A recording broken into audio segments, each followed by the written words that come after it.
Merhaba arkadaşlar, kanalıma hoş geldiniz. Bu motiflerle istediğinizi yapabilirsiniz. Bebek battaniyesi, koltuk şalı, yatak örtüsü, omuz şalı istediğiniz alanlarda kullanabilirsiniz. Daha önce bunun yastık kılıfını yapmıştım. Sizlerle paylaşmıştım. Şimdi onun takımı olan bu TV battaniyesini yapıyoruz bugün. Yapım aşaması ilk önce ip tanıtımı, motif yapılışı, motifleri birleştirme sırasıyla sizlere gösteriyorum. Videoyu atlamadan izlersek bütün detaylara ulaşmış oluruz. Bu modelde birden fazla ve motifli olduğu için toplamda şu kadar ip kullandım diye söyleyemiyorum. Yapım aşamasında motiflerde kaç metre ip kullandığımı orada belirttim. Kaç motif yapacaksanız o sayı ile çarparak toplam kullanacağınız ipi hesaplayabilirsiniz arkadaşlar. Malzeme linklerini aşağıda açıklama kısmında bulabilirsiniz. Şimdi sizleri daha fazla bekletmeden yapım aşamasına geçebiliriz. Bu motifleri yaparken bu şekilde bu tüylü iplerden kullandım. Ben yurt dışında yaşıyorum. Bunları Amerika'da Hobby Lobby mağazasından alıyorum. İpin özelliği %75 akrilik, %25 polyamit. 142 gramda 165 metre ip varmış. Benzer ipleri Instagram'da hikayemde sordum. Sizlerden gelen birkaç tane yanıt vardı. İçlerinde en yakın olanı aşağıda açıklama kısmına ekleyeceğim. İpin özelliği benziyor ama kalınlığı bundan bir tık ince. İnce olması önemli değil. Motifin ölçüsü biraz daha küçük olur. 4 renk kullanacağım. 5 sıra öreceğiz ama 4 renk kullanacağım. Bu yaptığımız her sırada kaç metre ip kullandığımı size söyleyeceğim arkadaşlar. O yüzden dikkatlice bütün sıraları tek tek takip etmenizi rica ediyorum. Bunları istediğiniz renkleri kullanabilirsiniz. Ben ortaya vizon rengiyle başladım. Üzerine mint. Diğer motifte de moru burada kullandım. Mavi kısmını da burada kullandım. Bu şekilde iki farklı renkler oluşturduk. Şimdi vizonla başlıyorum.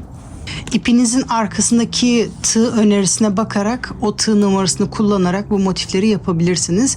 Benimkinde 5 mm tığ önerisi var. 5 mm tığ kullanacağım. Denedim. 5 mm elime daha yatkın oldu. Sihirli halka yaparak modele başlıyorum. İpimi bir tık uzun bırakıyorum. Bu şekilde ortadan parmağımı doluyorum. Bu sardığım ipin arkasından beri tığım geçirip ipi alıyorum. Bir zincir atarak halkamı oluşturuyorum. Trabzan yaparak başlıyorum. İlk trabzan yerine zincir çekiyoruz. 3 zincir, trabzan için bir zincir de aradaki zincir için çekiyorum. Toplamda 4 zincir. Bu benim ilk trabzanım. Şimdi halka içerisinde sırasıyla trabzanları yapıyoruz. Bir trabzan, bir zincir. Bir trabzan, bir zincir. Bu şekilde toplamda 12 tane trabzan yapıyoruz. Aralarda birer tane zincir yaparak. Bir trabzan, bir zincir. Bu şekilde toplamda 12 trabzan yapalım. Şimdi ben bunu tamamlarken arkadaşlar sizlerden ricam, bu tarz videoları hazırlamak gerçekten hiç kolay değil. Hem maddi hem manevi olarak buna emek harcıyoruz. Emeklerin karşılığını alabilmek için aşağıda bir beğen tuşu var arkadaşlar. Beğen tuşuna basarak destek olabilirsiniz. Videomun daha çok kişilere erişmesine yardımcı olabilirsiniz arkadaşlar. Eğer bu video sizin için faydalı olduysa bunu yorum kısmına belirtirseniz iyi olur arkadaşlar. Çünkü bazı aboneler yorumlara bakarak bunu yapma kararı alıyor. Bu video sizin için faydalı olduysa bunu yorumlarda bahsederseniz diğer arkadaşlar da bundan esinlenerek onların da izlemesine vesile olabilirsiniz arkadaşlar. Toplamda 12 trabzan yaptım. Halkamı iyice sıkıyorum. Bir zincir çekerek burada zincir çekerek başladığımız yerde 3. zincire batıyorum. İlmeğimi oradan geçiriyorum. Bir iz sürme yaparak motifi bitiriyorum. Bakın ortası açıldı. Bir zincir çekerek ipimi kesiyorum. İlk sırayı bu şekilde bitiriyoruz. İlmeğimi ipten çıkarıyorum. Buna düğüm atmazsam bunu gerdirince burası daha çok açılıyor. O yüzden bu halkayı iyice sıktıktan sonra bu diğer ipiyle düğüm atıyorum. Açılmaması için 2 düğüm yapıyorum. Çünkü açılıyor. Ortadaki halka açılıyor. Onu önlemek için 2 sıkı düğüm atıyorum. Sonra ikinci sıraya geçiyorum. Şimdi bu orta kısmı için bu fazlalık ipi de sayarsak normalde burası için 3,5 metre ip gidiyor. Bunları da sayarsak yaklaşık 4 metre olarak sayabilirsiniz böyle fazlalık iple. İlk sıraya 4 metre diyelim. Şimdi ikinci sıraya geçiyorum. İkinci renk olarak mor kullanacağım. İpimi alıyorum. bir zinciri yaparak başlıyorum. İstediğiniz yerden başlayabilirsiniz. Burada hemen ilk başladığım yerin yanından burada da bir sık iğne yaparak başlıyorum. Bu ilk zincir, 2 zincir daha yaparak toplamda 3 zincir yapıyorum. Şimdi 3 zincir oldu toplamda. Tığımı doluyorum. Aynı boşluğa batarak trabzan yapar gibi ikisini birlikte yapıyorum. Tığımda tutuyorum. Tekrar bir sefer tığıma doluyorum. Aynı boşlukta trabzan yapar gibi ikisini birlikte, en son üçünü birlikte yapıyorum. Arada 2 zincir. Şimdi bu köşenin tek tarafı oldu. Diğer tarafında sıra sonunda yapacağız. Sıradaki boşluğa batarak trabzan yaparmış gibi ikisini birlikte bu işlemi 3 defa yapıyoruz. 2, tekrar tığımı doluyorum. 3, ikisini birlikte, en son hepsini birlikte bu şekilde yapıyoruz. Arada 2 zincir. Bu ortadaki oluyor. Şimdi buradaki köşenin bu taraftakini yapacağız. Aynı şekilde yapıyoruz şu anda. 3 sefer bu işlemi yapıyoruz. İkisini birlikte tığımızla tutuyoruz. İkinciyi yapıyorum. Tığımda tutuyorum. Tekrar tığımı doluyorum. Üçüncüyü yapıyorum. Şimdi hepsini birlikte yapıyoruz. Bu tek tarafı tamamladık. Şimdi köşe için 3 zincir yapıyorum. Diğer kenara başlıyorum. Şimdi bu köşenin diğer yanını yapıyoruz. Bu tek kanadıydı. Şimdi köşenin diğer kanadını yapıyoruz. Ama ayrı boşluklarda yapıyoruz. Sıradaki boşluğa giderek ikisini birlikte tekrar tığımı doluyorum. İkisini birlikte tekrar tığımı doluyorum. İkisini birlikte yapıyorum. En son hepsini birlikte. Şimdi köşenin diğer kanadını yaptık. Bu ara boşluğu yapıyoruz. Şimdi bu aradakini yapıyoruz. 2 zincir. Sıradaki boşlukta ikisini birlikte, ikinciyi yapıyorum. Üçüncü, şimdi hepsini birlikte. Tekrar 2 zincir, köşenin bu taraftaki kanadını yapıyoruz. Yani şunun gibi. Tekrar sıradaki boşlukta 1, 2 ve 3, sonra hepsini birlikte yapıyorum. Şimdi bu kenarı da bitirmiş oluyorum. Şimdi tekrar köşe yapıyorum. 4 kenarımız olacak. 4 kenarında, her kenarında bu işlem 3 tane olacak. 3 köşe, 3, şimdi tekrar köşe yapıyoruz. 3 zincir. Tığımı doluyorum. Sıradaki boşluğa batarak yeni kenara başlıyorum. Bu şekilde toplam 4 kenarı yapıyoruz. Bu üçlü zincirlerden 3 tane olacak. Dördüncüyü de sıra sonunda yapacağız. Şimdi sıra sonuna kadar yapalım. Sıra sonuna kadar geldim. Son olarak köşeyi yapıyorum. 3 zincir. Bu trabzanların tepesine batarak iz sürümü yapıyorum. 1 zincir yaparak ipimi kesiyorum. İkinci sırada toplamda 6,5 metre. Fazlalık iple 7 diyebiliriz. Kullandığım ip sayısı 6,5. Bu bıraktığımız fazlalık iplerle buna 7 metre diyebiliriz. İkinci sıra 7 metre. Şimdi mavi rengi geçiyorum. 1 zincir yaparak başlıyorum. Şimdi köşeden başlayacağım. Şu ilk köşeden. Bir sık iğne yaparak ipimi burada sabitliyorum. Bu benim ilk zincirim. 2 zincir daha yaparak toplamda 3 yapıyorum. Bu ilk trabzanım. Şimdi köşe işlemi yapıyoruz. 2 ve 3. Toplamda 3 oldu. Ara zincir için 3. Tekrar aynı boşlukta 3 trabzan daha yapıyorum. 1 2 ve 3. Arada 2 zinciri yapıyorum. Şimdi köşe işlemini yaptık. Kenar kısımlara geçiyoruz. Burada motifi düzleştirmek için çakma trabzanı yapacağım. Sıradaki boşluğa geçerek, bakın tığıma doladım. Sıradaki boşlukta bir çakma trabzan, 2 zincir. Sıradaki boşlukta bir çakma trabzan, 2 zincir. Köşeye geldik. 3 zincir yaptığımız yere bu köşe işlemini buraya yapıyoruz. Tek kanadı 3 trabzan,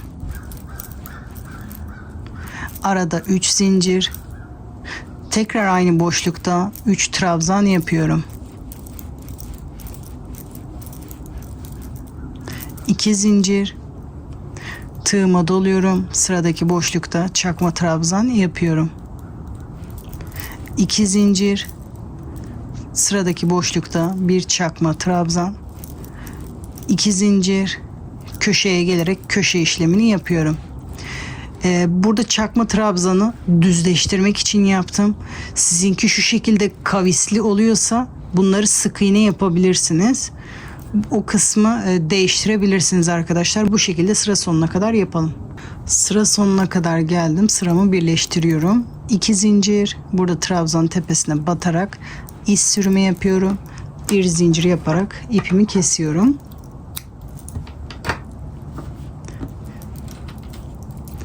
Üçüncü sıraya da toplamda 5 metre ip kullandım. Şu anda yapacağım sık iğneyi yapmak zorunda değilsiniz. Direkt bu kenar işlemine başlayabilirsiniz bundan sonra. Motife biraz şekil vermek için ben bu sık iğneyi ekledim. Arada da bir hareket kattı. Güzel oldu arkadaşlar. Şimdi o sık iğneyi yapıyorum. Onun için farklı ip kullanabilirsiniz. En az bu ortadaki rengi kullandığımız için ip artıyordu. Ben de sık iğne kısmını onunla yaptım. Farklı bir ip de tercih edebilirsiniz. Bir zincir yapıyorum. Şimdi bu sırayı da motife göre karar vermemiz gerekiyor. Şimdi ilk önce bu trabzanların tepesine batarak bir sık iğne yapıyorum.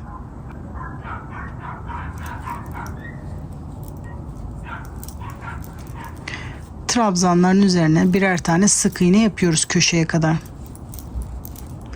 Toplamda 3 tane yaptım. Köşede 2 sık iğne yapıyorum tek tarafta. Ortada 2 sık iğne. Tekrar köşe içerisinde 2 sık iğne yapıyorum köşenin diğer tarafına. Trabzanların üzerinde birer tane sık iğne.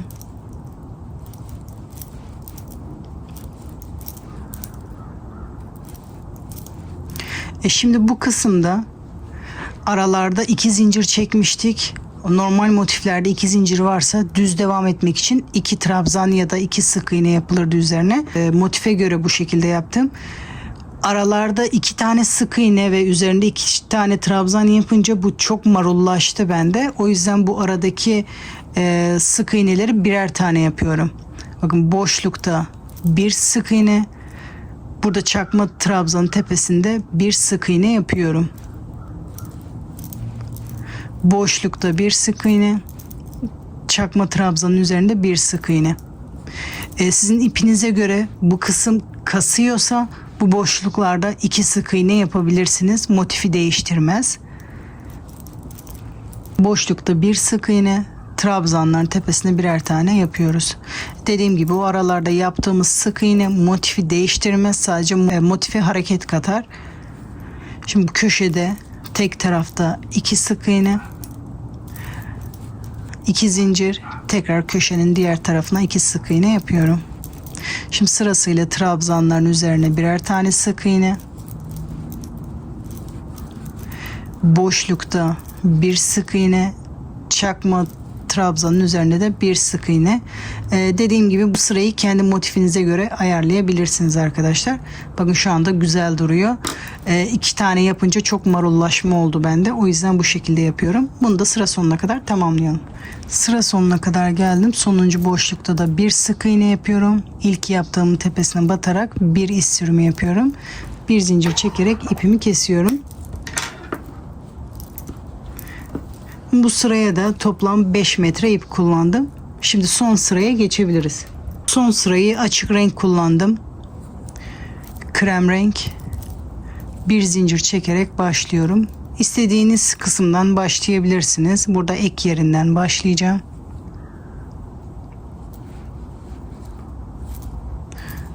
Bir sık iğne yaparak ipimi burada sabitleştiriyorum. 2 zincir daha çekerek ilk trabzanımı oluşturuyorum. Şimdi sırasıyla diğer sırada yaptığımız sık iğnelerin üzerine birer tane yapıyoruz. Köşeye kadar bu şekilde.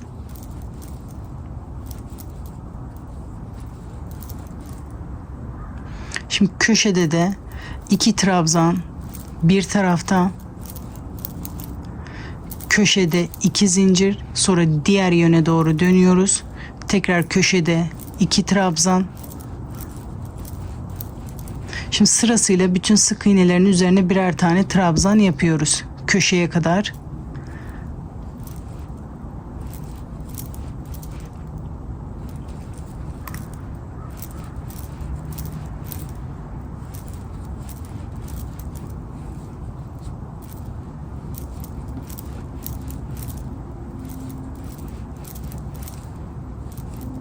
Bu şekilde köşeye kadar yapalım.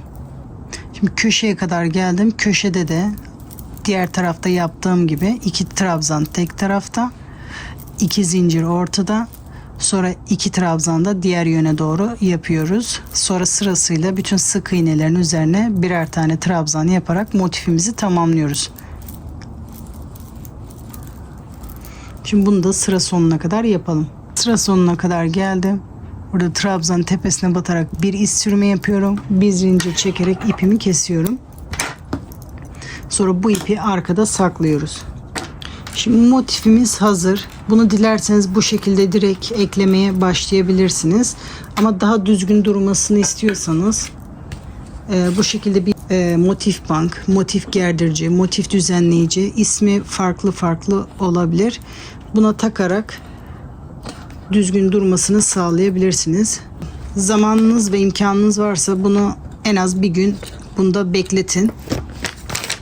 Bekletince daha iyi duruyor. Bu şekilde gerdirerek takınca.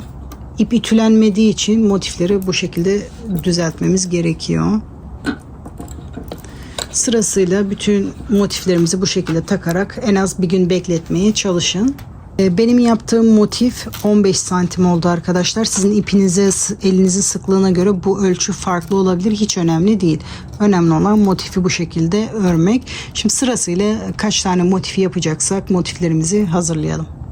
Şimdi ben hazırladığım motifleri göstermek istiyorum. Bunları aparatta bir gün beklettim. Böyle bir şeye ihtiyacınız varsa tuhafiyelerde kolaylıkla bulabilirsiniz.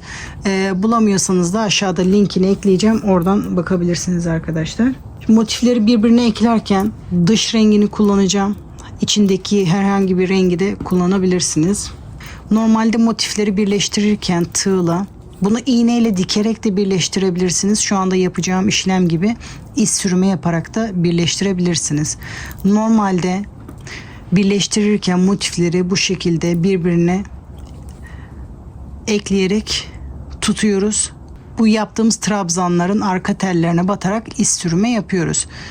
Şu şekilde diğer zincirin de benden tarafındakine bakın tersinden öne doğru batırıyorum diğerini. Bunu da düzünden tersine doğru. Bu şekilde ipi alıp iz sürme yapıyoruz. Bunu yapmak bu şekilde kolay ama benim ekleyeceğim şekil birazdan daha farklı. O teknik daha hoşuma gitti. Aynı teknikle birleştireceğim ama görüntüsü farklı olacak. Şimdi ben normalini size göstermek istiyorum. Normali bu şekilde arka tellerine batarak iz sürme yapıyoruz. Gördüğünüz gibi bu zincir kısmı var. Böyle yapınca bu zincirli kısım benden tarafta, bakın diğer tarafta ters duruyor. Bu görüntü benim hoşuma gitmedi. Bu çizginin tam ortada olmasını istiyorum. Şimdi aynı şekilde birleştireceğiz. Şimdi aynı şekilde ipimi alıyorum. Bir zincir. Şimdi motifleri az önce şu şekilde tutuyorduk. Şimdi motifleri ikisi böyle düz olarak tutmamız gerekiyor. İki motifte de bakın tekrar bir tellerine batacağız. Benden taraftaki motifte bakın tığımı önden yani düzünden arkaya doğru batırıyorum. Bu ip aşağıda duracak. Buna dikkat edelim. Diğer motifte de bakın az önce tersten düze doğru batırmıştım. Diğer motifte de düzünden tersine doğru batırıyoruz. Yani yukarıdan aşağıya. Dikkat edilmesi gereken nokta o. İpte aşağıda kalması gerekiyor. Sonra ipimi alıyorum. Bu ilmeklerin içinden geçiriyorum. Sonra iz sürme yapıyorum. Az önce yaptığımız işlemin aynısı ama tığ batırma yönü farklı. Bakın benden taraftaki motifin trabzanın arka teline batıyorum. Diğer taraftaki trabzanın da benden taraftaki teline batıyorum ama ikisinde de önden aşağıya doğru batıyorum. Sonra ipimi alıyorum. İlmeğin içinden geçiriyorum. Şimdi sırasıyla arka tellere batarak iz sürme yapıyorum. Diğeri daha kolay ama bunun görüntüsü daha güzel. Bu ipimiz aşağıda oluyor. Motiflerin tellerini aynı yönde batıyoruz. İpi alıyoruz. İz sürme yapıyoruz. Bunu bu şekilde köşeye kadar yapıyoruz. Şimdi size görüntüsünü göstereceğim. Biraz daha birleştirdikten sonra görüntüsünü göstereceğim.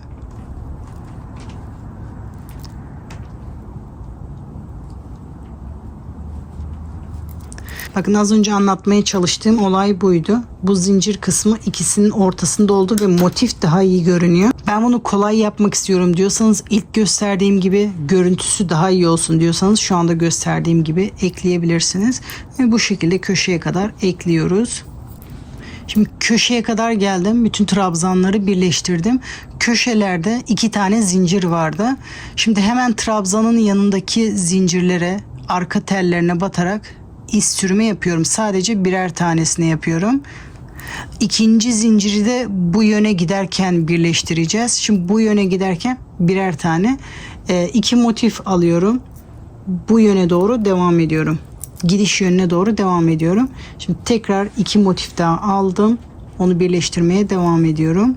İpim tekrar aşağıda kalıyor. Şimdi bunun da bakın motif tarafındaki zinciri, yani gidiş yönümde olan trabzanın yanındaki zincirleri birleştiriyorum. Buradakini bu yöne doğru birleştireceğiz. İpim aşağıda kalıyor. Bakın trabzanın yanındaki zincire batıyorum. Diğer motifte de aynı. Trabzanın yanındaki zincire batıyorum. İpimi alıyorum. İp koparmadan diğer motife geçiyoruz. Burayı da sıkalım, gevşek bırakmayalım. Sonra sırasıyla trabzanları birleştirmeye devam ediyoruz.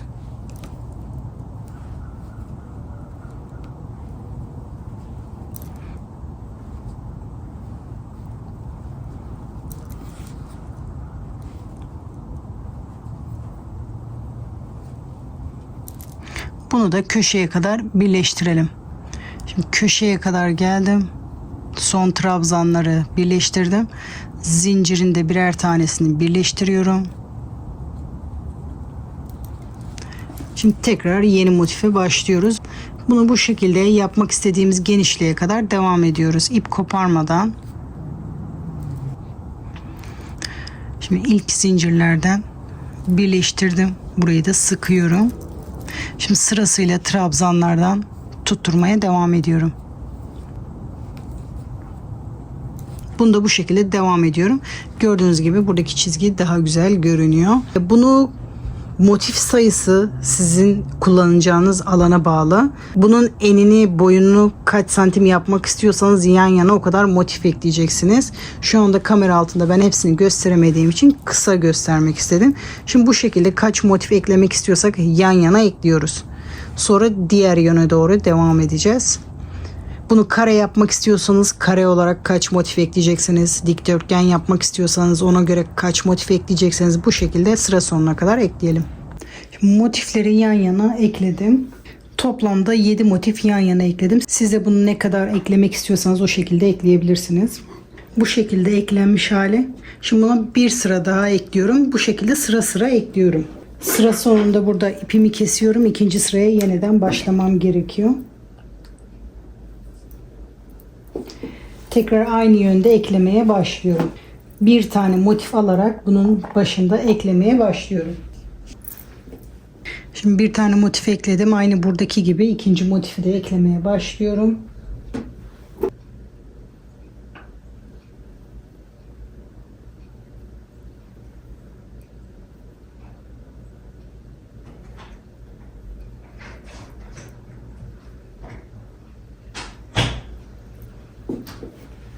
Bu şekilde tek tek motiflere ekliyorum. Bunu da sıra sonuna kadar tamamlıyorum.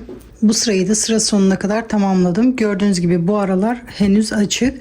Bunu sıra sıra bu şekilde eklemeye devam ediyorum. Ne kadar uzunlukta yapacaksam bunu sıra sonuna kadar bu şekilde ekliyorum. Motifleri bitirdikten sonra bu yöne doğru eklemeye başlayacağız. Şimdi bunu kaç sıra eklemek istiyorsak ekleyelim. Şimdi sıra sıra motiflerimi ekledim. Enine 7, boyuna da bu şekilde 8 sıra motif ekledim. Şimdi diğer yöne döneceğiz. Bu araları birleştireceğiz. Ben 2 sırasını birleştirdim. Aynı şekilde şimdi devam edeceğiz. Şimdi bunun da birleştirme kısmı aynı olacak. Buradan başlıyorum. Ama ipi arkada tutmamız gerekiyor. Tutarken de bir önceki boşluktan böyle elimi geçireceğim. O şekilde tutunca daha rahat oluyor. Aynı köşeden, ilk zincirden birleştirmeye başlıyorum. Birleştirme kısmı aynı. Normal sıralarda birleştirdiğim gibi birleştiriyorum. Bu yönde de sadece burayı geçişi göstermek istiyorum. Şimdi sırasıyla ek yerine kadar bu şekilde birleştiriyorum. İpi aşağıda tutmamız gerekiyor. Şu şekilde daha rahat tutuyorsanız başta bu şekilde tutabilirsiniz. Ben böyle tutacağım. Sırasıyla bunu ek yerine kadar aynı şekilde birleştirelim. Buraya kadar yapalım. Ek yerine kadar geldim. Burada sıra sonunda son zincirlere batmamıştık. O zincirleri de birleştiriyorum. İz sürümü yaparak. Sonra hiç zincir çekmeden, bu kısma da batmadan diğer köşeye geliyorum. Buradaki birer tane zincirleri de batarak iz sürümü yapıyorum. Burayı çok sıkmayalım, kasmasın. Bu görüntü hoşunuza gitmiyorsa burada bu iz sürmenin arasında da bu şekilde bir tane iz sürüme yaparak diğer tarafa geçebilirsiniz. Buradaki zincirleri iz sürüme yapıyorum. Sonra sırasıyla trabzanların tepesine batarak birleştirmeye devam ediyorum.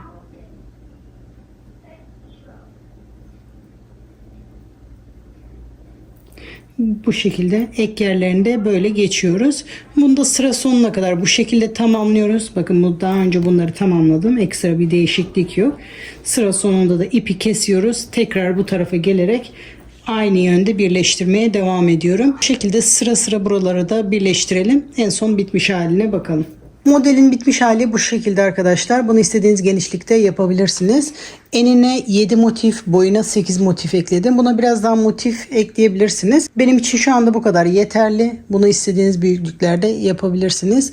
Umarım siz de izlerken keyif almışsınızdır arkadaşlar. Yapacak arkadaşlara kolay gelsin diyorum. Sıradaki videolarda görüşmek üzere.